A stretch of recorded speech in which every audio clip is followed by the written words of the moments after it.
Hello and welcome back to iStorm, and we are currently doing a 16-part video podcast over 16 days for 16 days of activism, which is UN Women's incentive to support women and girls against violence. And we are also fundraising for Safe Spaces Now. Welcome. Public spaces need to be safe and inclusive for all. Now, a report by UN Women UK reveals how common sexual harassment is in the UK. 97% of women my age said they had experienced harassment. Your ideas to support us have already started making a change. At music festivals, with taxi companies, on public transport, in organisations and in online spaces. It's time for a change. Please support Safe Spaces Now by donating to the cause or get involved. You can find the link next to this video. Thank you. My name is Elfverson. I'm the creator of iStorm Women, and this podcast today is going to be about coercion and control as part of our video series for 16 Days of Activism. So it's a heavy topic. It's one of the very heavy topics we have, but that we want to bring forward and create awareness around, and also support women and girls who might need a little bit help and information on this. So I'm really, really honored and pleased to have some fantastic women with me today who are experienced and have expertise on this topic. So we are going to let them present themselves. I've got AUGUSTINA, DONNA and ABENA with me. So thank you so much for joining me. And I'm going to hand over to you, AUGUSTINA, to present yourself. Thank you so much for being here. Thank you so much. My name is AUGUSTINA TETSOLA. I'm the owner and founder of Life Angel Coaching Services. I trained as a barrister and I worked as a lawyer for the Crown Prosecution Service for over 20 years. So I've prosecuted all manner of crimes, from manslaughter to road traffic offences and everything in between. But I'm here because I got to see the amount of domestic violence during my years as a prosecutor.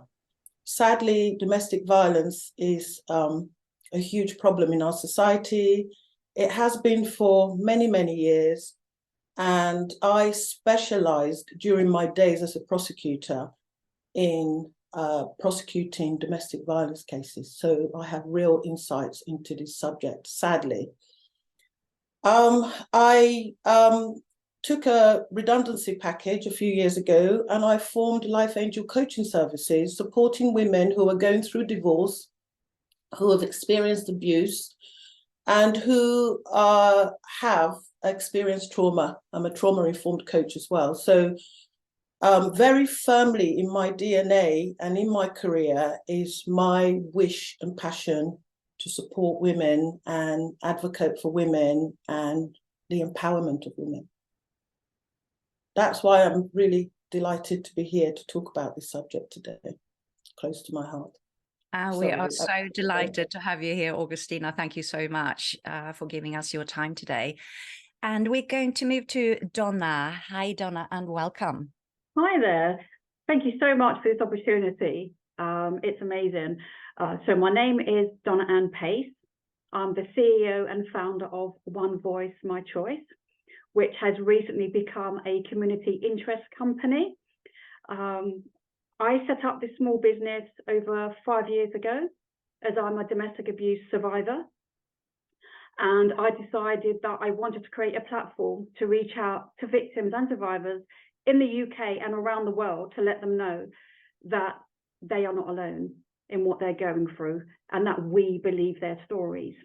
And so from sharing my lived experiences over the last 5 years, I've now become a non-profit in September this year. I've published a few books. I set up social media campaigns that create awareness, especially this time of year and International Women's Day. My second book, Giving Women a Voice, is a collaboration of real life stories from victims of abuse in the UK, USA, and Malta. And that all gave that opportunity for women from all ethnic minorities, backgrounds, religions, genders, to say, actually, this is what we're going through. This is how we was able to flee abuse, and this is our healing journey. So it encompasses all the traits of domestic abuse, but at the same time, there is a path to healing, which is paramount. So yeah, this is a journey for me to come this far, to speak up, especially as a mixed-race individual with Mediterranean heritage. It comes at a price to speak up personally, but then that's my passion for doing what I do, and I shall continue doing it. And to have this opportunity today is absolutely amazing, so thank you. I just want to congratulate you to the point you've reached now in your journey. That is fantastic. And yeah, well done for all the work you're doing, Donna. And thank you so much for being here with us today. So important. Okay, we're going to move over to ABENA. Thank you for joining us. Hello, so I'm ABENA AKUFFO-KELLY. Thank you so much for inviting me here. This is something that's very, very close to my heart as a domestic abuse survivor as well. I'm a coach, a mentor, equity, diversity and inclusion consultant. I'm also a counsellor in the political sense, because people always think that I'm a mental health counsellor. I'm a political leadership and leadership in general trainer. I'm Deputy Mayor of Folkestone, where I live, and Chair of Folkestone and Hythe District Council. I chair an independent advisory group where I link different people from different diaspora and different communities within my district with the police, so that we can act as a critical friend to the police. I chair a VAUG committee, so violence against women and girls, and I speak on gender, race, LGBT rights, VAUG, and all manner of things. And this is something that at the moment, next week, actually, I'm going to start training on a course called Own My Life, which is for people who have come out of domestic abuse situations and want to actually find themselves and be able to own their lives. So this is so important to me. And I just feel so honored to be here and to be able to share my journey with other women, and hopefully I can be of help. And we are so honored to have you. Thank you so much for lending us your time. That is fantastic. What a group we have here. So I'm going to start our topic off with you, Augustina. I think we are talking about coercion and control. And we've already mentioned domestic abuse, and we need to differentiate this. But coercion is now considered a criminal offence. But let's start with explaining, what does coercion mean, Augustina? There is a dictionary definition of coercion, which reads that it's the practice of persuading someone to do something by using force or threats. The Domestic Abuse Act of 2021 actually defines coercive control as a pattern of behavior that is used to control and dominate another person, and can include a number of behavior. So if it's useful, I'm just going to, it's a bit legalistic, but I will just give you a list of some of the coercive behavior as defined by the Domestic Abuse Act. And that includes isolating the victims from friends and family, monitoring the victims' movements, controlling the victim's finances, degrading and humiliating the victim, threatening the victim with violence, using violence against the victim, and much, much more. You have gaslighting. There is a whole list of other behavior and conduct that will be included, but that's just a list that is defined within the Act. So that's how the law sees coercion. But I would suggest, from my research, that coercion is very pernicious, and that a relationship normally doesn't start with coercion and control, but becomes coercive and controlling, and in the way that it's drip, drip, and very pernicious and insidious, the survivor, the victim, doesn't notice.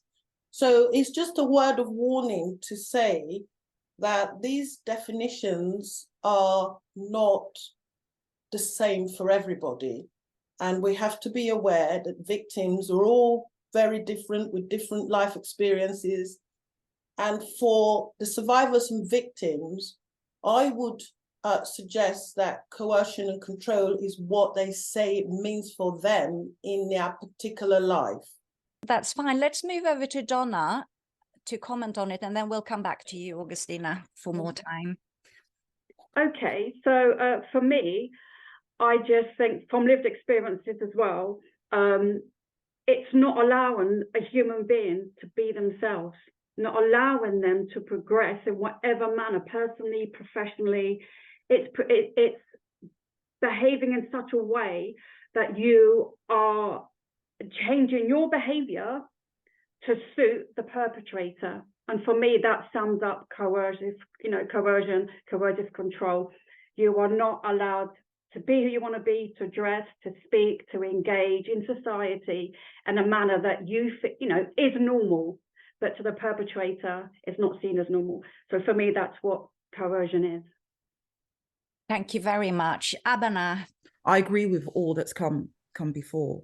For me, it's like walking on broken glass and your feet basically bleeding and you're in pain, but actually being told that, no, you're walking on normal ground. What are you talking about? That's coercive control. Evan Stark, who's a specialist in this, says the victim becomes captive in an unreal world created by the abuser, entrapped in a world of confusion, contradiction, and fear. It's basically psychological warfare. In your home, the place that you're supposed to be the safest, you're actually waging a war against this person who is trying to attack you and your inner core, your soul, who you are. For me, that's what coercive control is. That was beautifully described of a very serious topic with with bleeding feet. Thank you for sharing that. Augustina, from a legal perspective, it is considered a criminal offence now. Tell us more about that and when it happened and how it looks now. So how did we come to have coercion and control regarded a criminal offence? I should say that it was Section 76 of the Serious Crime Act of 2015 that made it a criminal offence in its own right. I can't really do this podcast justice without giving a little bit of a history as to how that act came about. There was a very sad case involving Sally Challen. Some of you might remember her. Just very quickly, she was convicted of murder of her husband, who had for years coerced and controlled her over a 40-year period. And without going into all the details, because coercion and control wasn't recognized as an offence at that time, her conviction of for murder remained, when in actual fact that should have reduced it to manslaughter. So her case became a case, a leading case, and there was lots of campaigning by Women's Aid and lots of other organizations, and lots of lawyers got involved, and her sons were brilliant because they had witnessed the father rob her of her identity. And yes, that case led to the recognition that we needed to have coercion and control in this country as a separate offence. And I think most importantly, I should say that we here have a great deal of experience and recognise that the impact of coercion and control on the victim's life can be devastating, is devastating: physical, mental health, depression, post-traumatic stress disorder. It robs you, as we've heard this morning, from your identity, holds you hostage. You lose yourself. And for some reason, that was never really recognised as a criminal offence. And I should also say that, yeah, there are different kinds of domestic abuse. We know that. But my research has shown that domestic abuse, without exception, is always about coercion and control.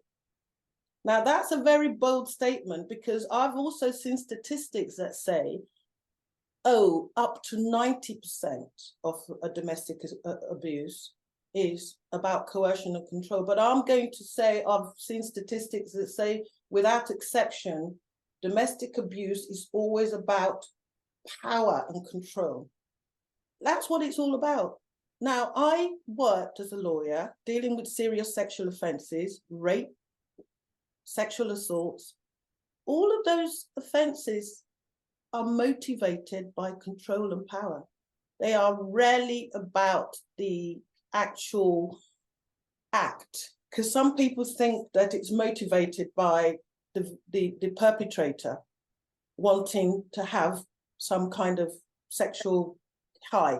Maybe in some cases, but overwhelmingly it's motivated by control and power, which is why the definitions, in the definitions of what makes rape, rape, what makes sexual assault, sexual assault, it says without consent. And it also says an act which is forced or without consent. So there is a thread when we look at the law. These offences are offences that are committed against the victim by force and with the wish to gain control. Can you share anything about the demographic at all? I mean, what is a percentage men coercing women, women coercing men? Is there anything we can say on that? The statistic that I have seen, which may be out of date, actually showed that up to 90% of victims who are coerced or controlled are women. It does happen to men, but it's overwhelmingly women. In particular, vulnerable groups are at risk. Anyone who is regarded for any reason to be vulnerable is more likely to be controlled and coerced. I could talk about demographics, but I don't want to start talking about other cultures. I want to stick to, you know, the brief. It's women overwhelmingly and vulnerable groups. Very sad. Thank you so much for sharing that, Augustina. I want to hear more about your personal experience, expertise and stories now, if that's okay. Donna, do you want to talk a bit more about your background and what you've been through? Yeah, sure. So I've endured abuse since childhood. And so it was something I grew up with. And then the older you get, you come to realize that as you get into intimate relationships, you do gravitate, and you don't realize at the time, but you'll gravitate to a toxic relationship. And that could happen on a number of occasions. And the reason being, the behavior you grew up with, you deemed as normal. And so I went on to a couple of relationships that were abusive. Many nuances of domestic abuse, sexual, psychological, economic, tech. And so, well, quite a few years ago now, I decided that enough was enough and I needed to leave that situation. It wasn't a healthy situation. My mental and physical health was deteriorating. But then you don't realize that, you know, in order to make that massive step to leave, it actually becomes the most volatile time. And I think a lot of people with the cliche, why doesn't she just leave? Well, it's not that easy, because women are, and if you've got children too, you are putting yourself at risk of further occurrences of violence, more incidents, if not fatal. So do you want to put yourself through that, or do you just go and you live your life and you continue day to day, at some point telling yourself, one day I will leave? So for me personally, I decided enough was enough. Not long prior to me leaving, I lost one of my children to leukemia. And I thought, right, okay, we only have one life. I don't want to live it in this particular way.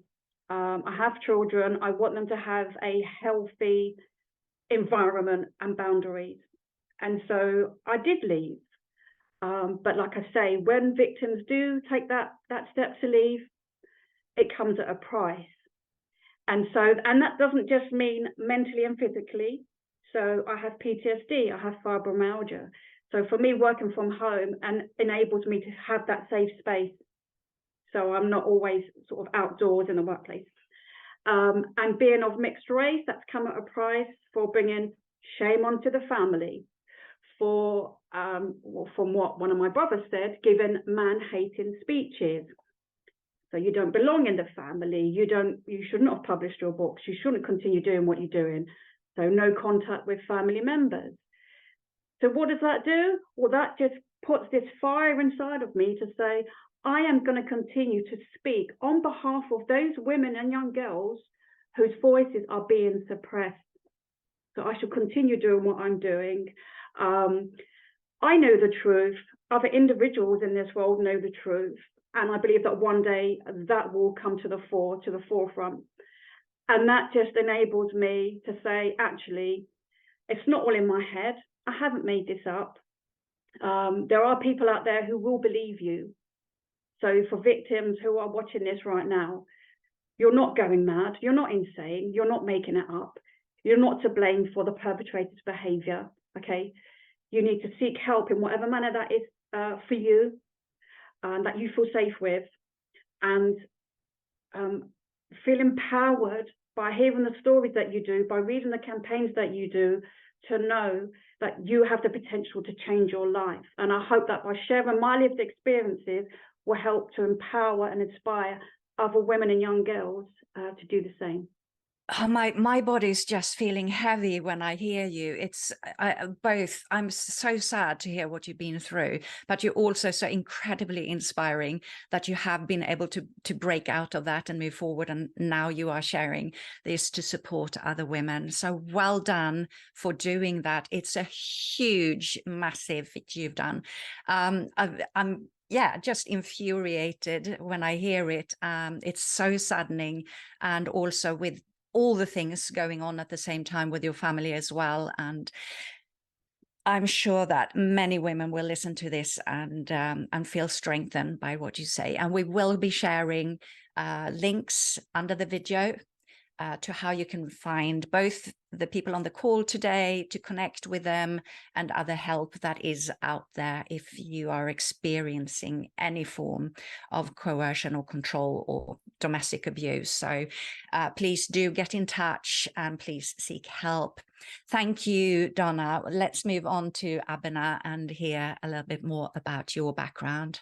Okay, so again, it's very similar to Donna. You know, it's really important to form secure attachments in childhood, and those who have secure attachments are less likely to actually get into these sorts of relationships where there is coercive control or domestic violence in any sort of way, because they have the blueprint as to how life should be when you're in a healthy relationship. But if you don't have that blueprint, what you do is that you perpetuate what you were taught, what you know.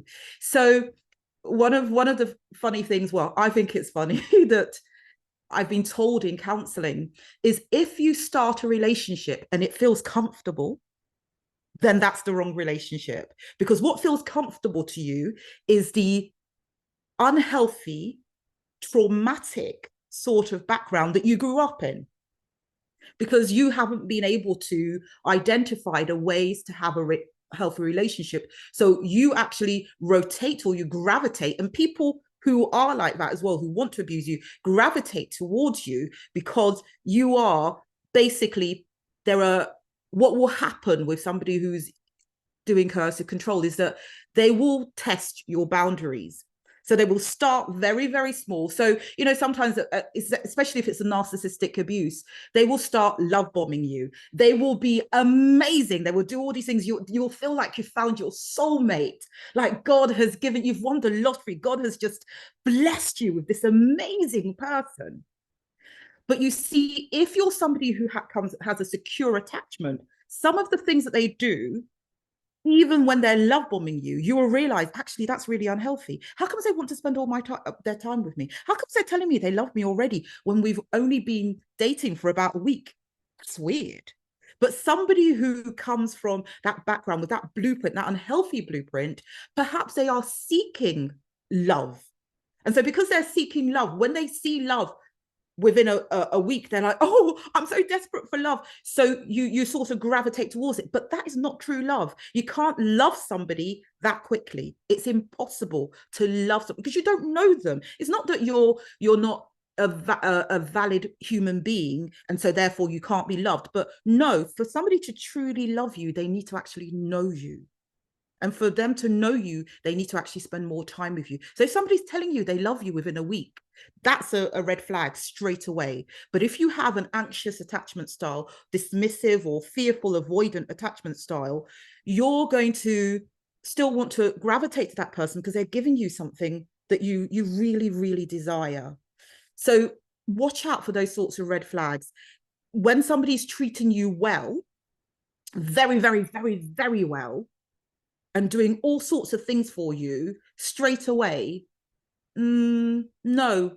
A relationship is about balance, isn't it? It's about setting boundaries, talking to each other, getting to know each other. And then when it grows, then you start giving each other things like that. If they're giving it to you straight away, you know that they always say there's nothing such as a free lunch. If it looks too good to be true, then it probably is. I'm really sorry to say that. I know we watch all these read all these romance novels and watch all these films and people fall in love and they get married straight away and stuff like that. That can happen, but it is very, very rare. If somebody is treating you like that straight away, that is an alarm bell straight away. Understand that. So I've grown up with this very sort of dysfunctional blueprint. And so I was seeking that. And also that there's all sorts of other things that come into it. So I'm neurodivergent. So I have ADHD and autism. And so because of that, for example, because of the autism, I believe people.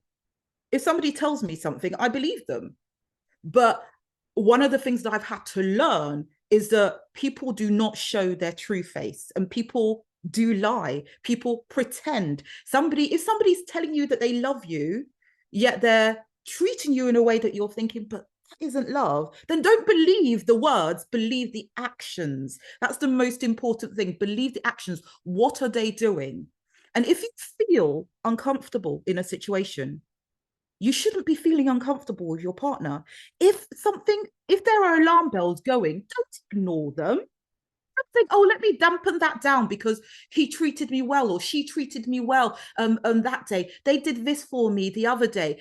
If they're treating you well one day and then the other day they're treating you really badly, again, that's not a healthy relationship. Don't wait for breadcrumbs. Don't wait for, every now and again, oh, we go on a really lovely holiday and they treat me so well and we spend lots of money. But actually, when you're at home all the time, they're actually treating you really badly. Your reality is what happens the majority of the time, not what happens every now and again. And so my experience, because I've been in relationships with men and women, and I had a trans partner as well. And coercive control can happen with anybody. It's not just men, it's not just women, it's anybody. It can happen in any culture, and there can be all sorts of, I'm always talking about intersectionality, and there can be all sorts of different layers of your identity working for that person to attack you and trap you. So my neurodiversity has been used against me. My race has been used against me because I've been in ethnically mixed relationships. My sexuality has been used against me. All sorts. They will find anything to use against you. And what they will do, especially if they start with that love bombing, they will use that to find out all of the deep meaningful things about you, what you see as your inner being, what you love about yourself, how you identify yourself. And then when they're ready to start dismantling you, they will use all of that ammunition to attack you. And so it's really, really important. That's why I'm saying, do not think that a healthy relationship is when instantly they're saying they're in love with you, instantly they want to move in with you. A healthy relationship is when you get that opportunity to get to know that person, you have the opportunity to set boundaries. And when you set the boundaries, they continue with those boundaries, they meet those boundaries, or instead of, you notice them, they're pushing, they test this boundary. Oh, okay, maybe, and then they test another one. When you see that they're testing boundaries all the time, that's not healthy. So it's not the case that, you really need to remember, it's not the case that all these negative things that Augustina was saying before, she said that all of these things is what usually people see as coercive control. But coercive control sometimes can start with that person seeming like the most perfect human being you could ever meet. They're not going to start with the hammer straight away. Why would you do that? Because if they start with the hammer straight away, you'll be like, oh my God, there's a hammer coming towards me, let me run. They start with a feather. And, you know, they stroke with the, oh, this feels beautiful. This feels beautiful. And slowly, before you even know it, that feather turns into a hammer. You're like, where did that hammer come from? But by then, and I'll use that analogy of, you know, if with a frog, if you're going to boil it, you start off, you put it in cold water and you start turning up the temperature. And it's still in there.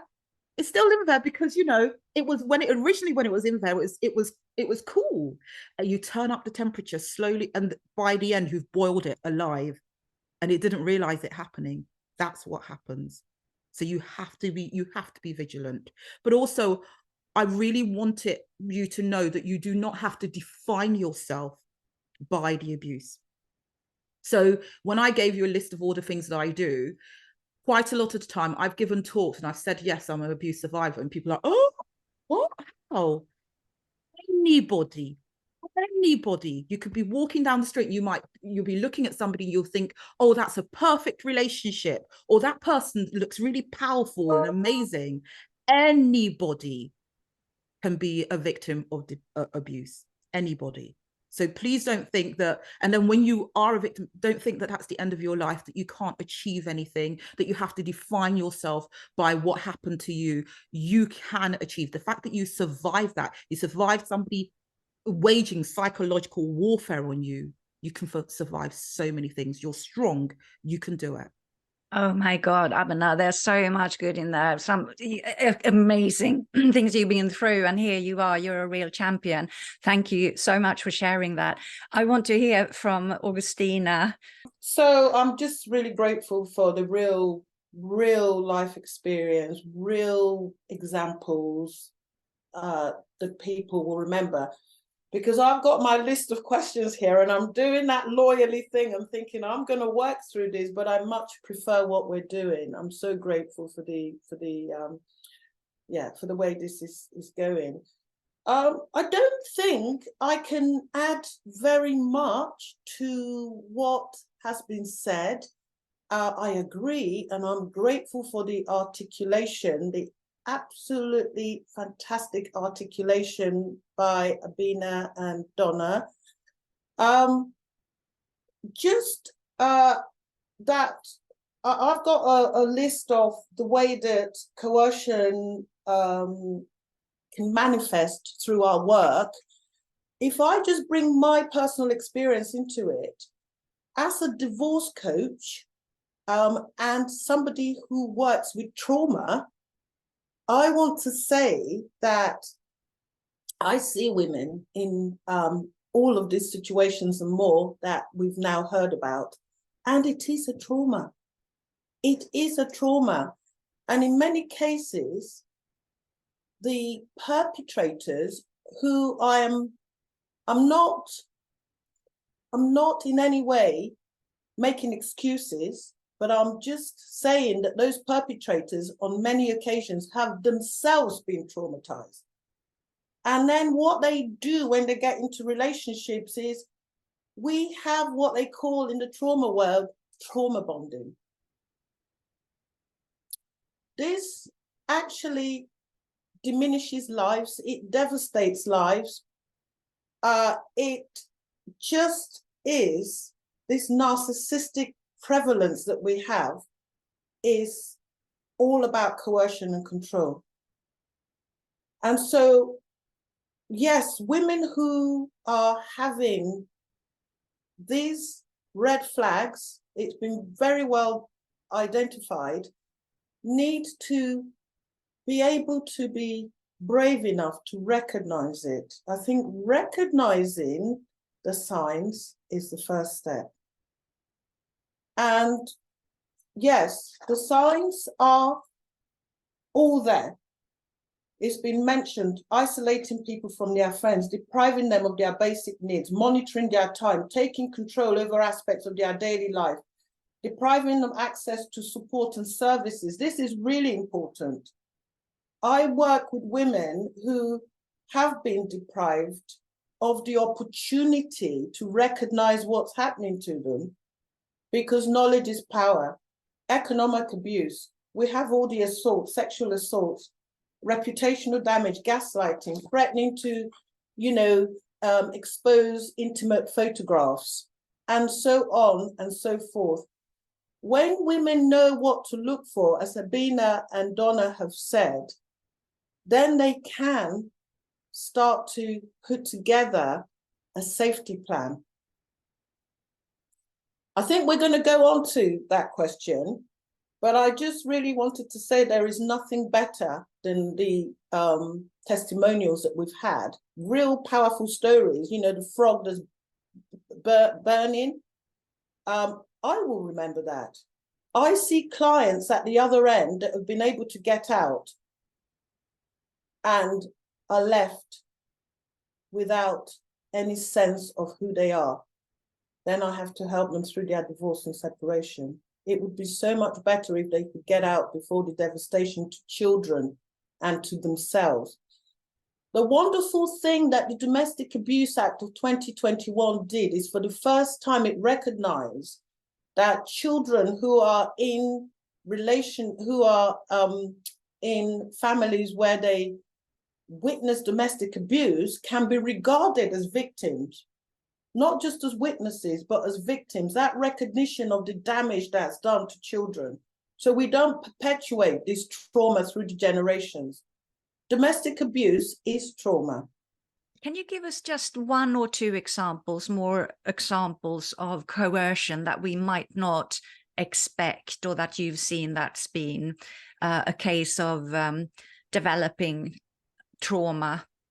Yeah, I'm just going to preface that so that we have a sense of what a stable, secure relationship, within any relationship, you will always have one partner trying to support the other, trying to say, look, maybe do things this way, not that way.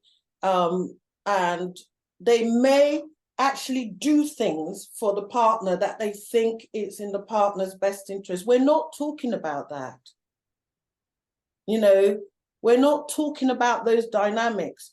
We're talking about when, as ABENA says, you start to feel that you are losing your voice, you're losing your identity, you're losing the ability to actually make the right decisions for yourself.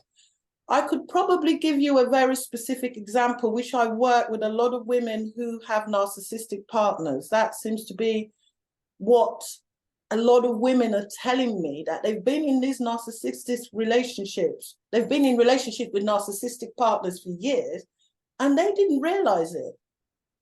So that's why I said it's very pernicious and insidious. And narcissism, we're hearing more about it. The reason we're hearing more about it, I think it's more societal. We live in a narcissistic society. And so men, mainly men, in relationships, that becomes the war zone. Yeah, that space where we come home to rest, feel safe, becomes the space that the men come to play out their war games. narcissism is the one thing that I will highlight, because a lot of women just don't see it coming. As ABENA has told us, all the things about love bombing, all those red flags, nobody goes into a relationship showing their true colors. Narcissists, there's lots of different types of narcissists, by the way. Some of the narcissists you would recognize, the larger than life characters that come into the room and they have a monopoly on the truth. You would just know them straight away. We're not really talking about those. We're talking about like maybe the grandiose narcissists, the covert narcissists. They are the ones that mimic what a woman regards as her ideal man. They have those characteristics. And then just gradually, once they realize that you have trusted them, that you love them, then the mask starts to come off. And at that point, the woman is bewildered. At that point, the woman starts to not trust her judgment. You have all the gaslighting. For me, that's the danger zone. That's what I see in my day-to-day work. And it's a very dangerous situation for women. And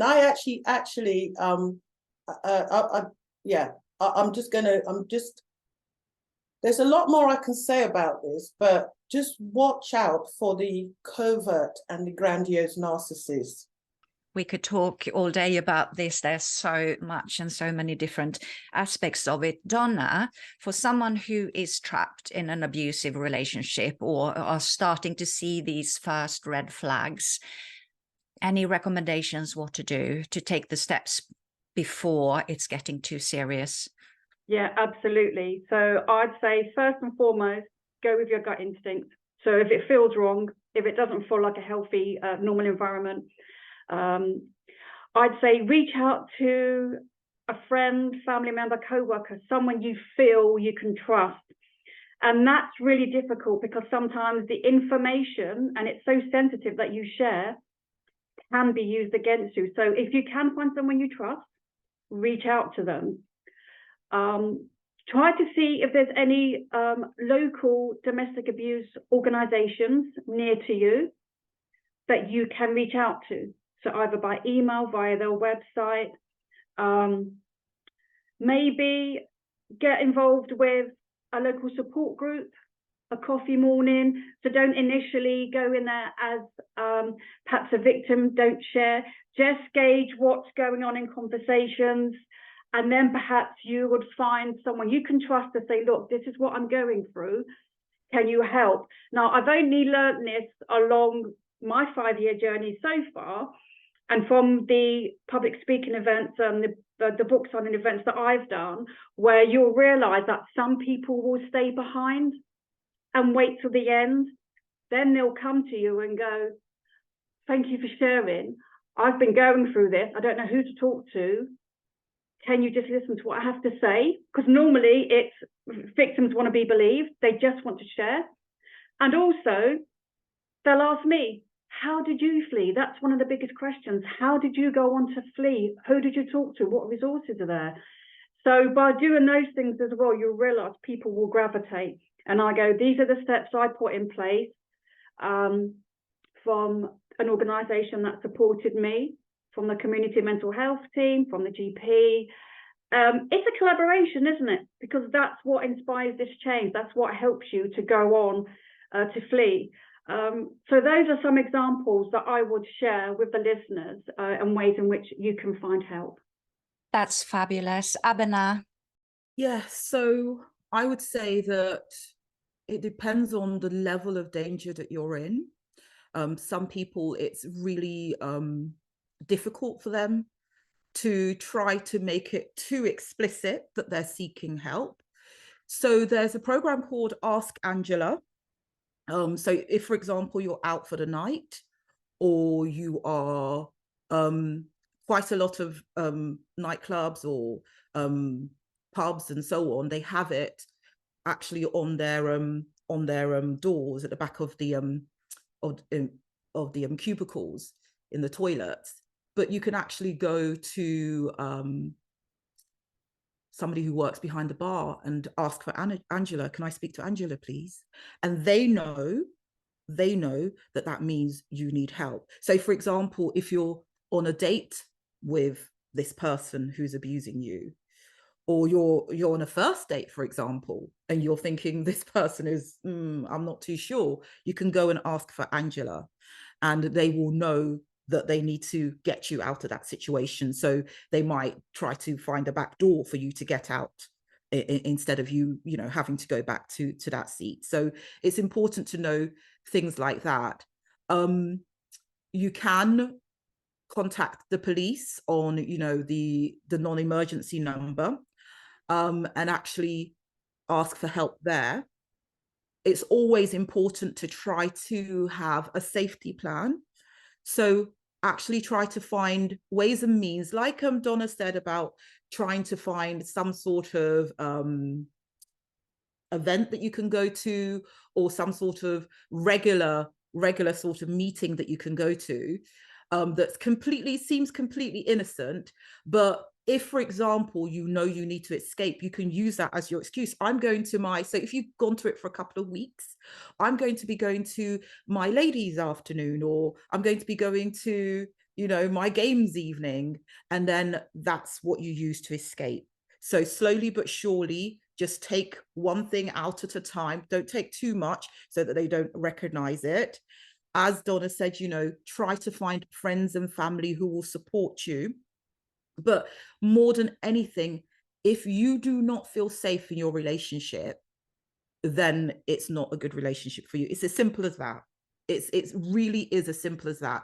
Obviously, as Augustina said, not in a healthy relationship, because you're two different people, you are going to have differences. That's absolutely fine. But you should be able to talk through those differences and come to a compromise. An unhealthy relationship is where you can never speak to that person, or you have attempted many times to set your boundaries and the boundaries are always all over. Or you've attempted to say to that person, oh, what you said to me really hurt me. You intimidated me in that situation, or you humiliated me in that situation. And then they might say, oh, I'm really sorry, but they do it again. That is what you're talking about. So sometimes your partner in a healthy relationship might say something that's untoward, and you think, oh, that's really nasty. And you say something to them and they change their behavior. That's healthy. The difference is when you tell them, and then in fact, they continue to do it and they escalate it because they're like, oh, something I can use against you. So that's how you see that red flag. But the thing is also, a lot of us forget this. There's a lot of technological abuse now as well. So technology is used to abuse you. So if, for example, your partner says, oh, let's get a Ring doorbell so that I can see when you're getting home, because I really worry about you. You're working late and I really worry about you. I want to make sure that you're home on time and you're safely home and blah, blah, blah. And then they start saying, oh, you weren't home at 10. That's the time your shift finishes. How comes you weren't home? Or, they say, oh, could you turn on your availability on WhatsApp so I can see when you were last on? And, can you turn on if you've received your WhatsApp messages so I can see if you received it? And then they're texting you when they can't, you've changed it or something. Or can you make sure that I can see your status? All of those things can be used to monitor you and to make sure that, you're doing what they want you to do and to control you. But the other thing I want people to do as well, sometimes it's not yet time, or you don't think that it's safe yet to leave. If you don't think it's safe, and you think you have children and you think your children are in danger, one of the things that you can be doing whilst you're trying to create that safe space to leave is actually start collecting your evidence. So copies of emails, of text messages, phone call records, voice messages, try to record those, evidence of them abusing you on social media or the internet, or witnesses. If you have friends who you can trust, witness statements from friends, record everything. Because if at some point you need to actually take them to court, especially if you have children in this in the mix, you want to make sure that your children are protected from them as well when you break up from them. You hear those harrowing stories of somebody breaking up with their partner, and then obviously they need to leave the child alone with this person who they are literally scared of. But because of the way the law works, they need to have visitation rights. And then when they leave their child alone with that person, because the narcissist, because the abuser knows how much they love their child, they want control, they end up killing the child because they know that's how they can regain some sort of control. So if you're scared of that, you need as much evidence as you can so that when you take them to court, you can say, this is what they did, this is evidence of this is evidence of that. So they will use that against you as well. So preparing for that, you have to arm yourself, because they will use every single thing that they have at their disposal to abuse you. It doesn't matter what it is, they will use it.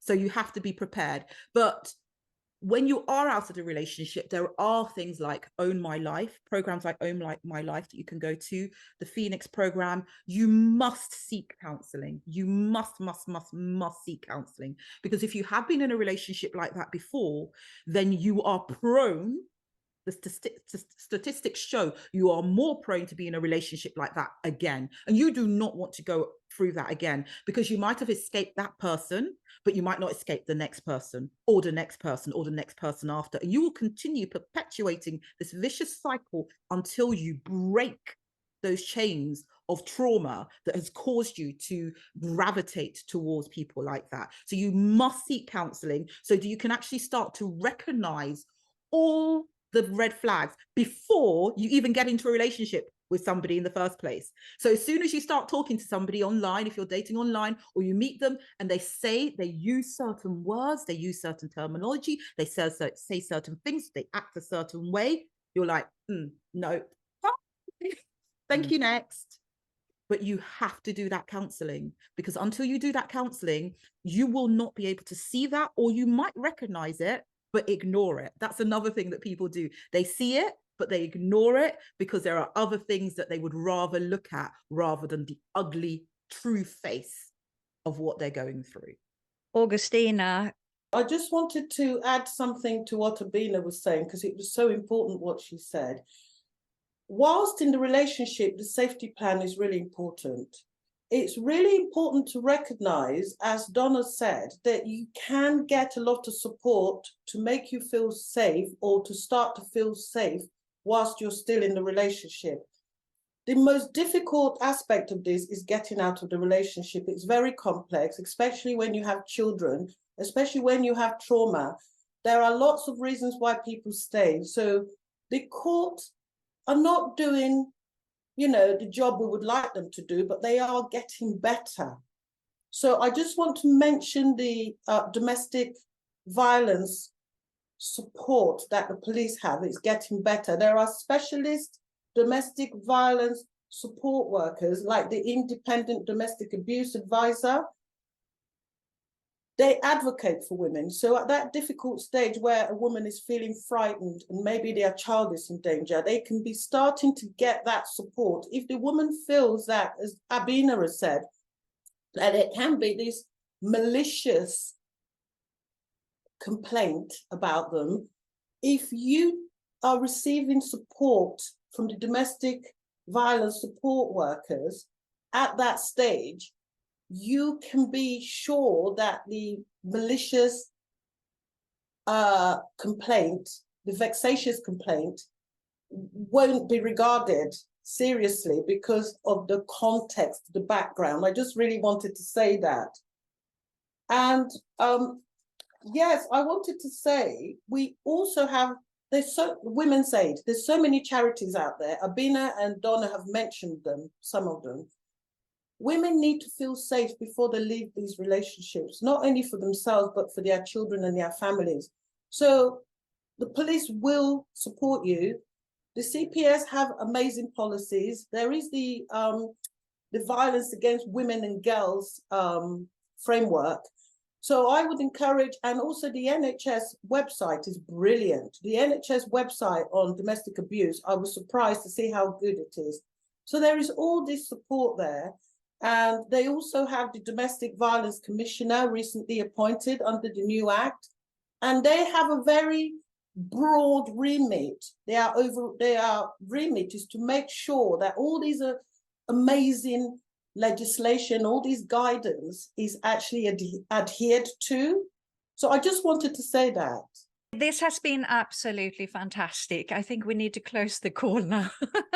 We've been talking for more than an hour, but so much information, so much support, so much to take in for everyone. But absolutely most important is to seek help. We all need an Angela, don't we, in our lives, and especially for young women, we need to mentor them and make sure that young women feel empowered and that they have someone they can contact if they are starting to feel worried. But all through life, we should have an Angela.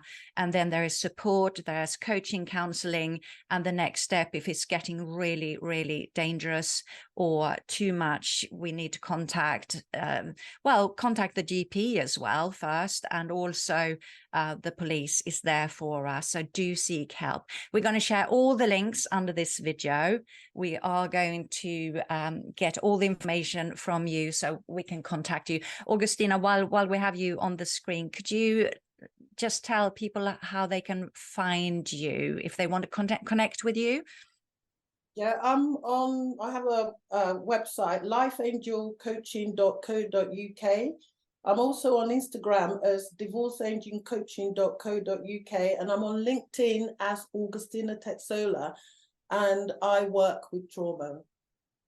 Thank you so much. Donna. People can get emotional support or get a referral pathway or signposted if they go onto my website, onevoicemychoice.co.uk. I'm on social, so Instagram, Facebook, TikTok, LinkedIn, or just pop an email to Donna Pace at onevoicemychoice.co.uk, and I'm all about helping one voice become many. Thank you so much. And ABENA.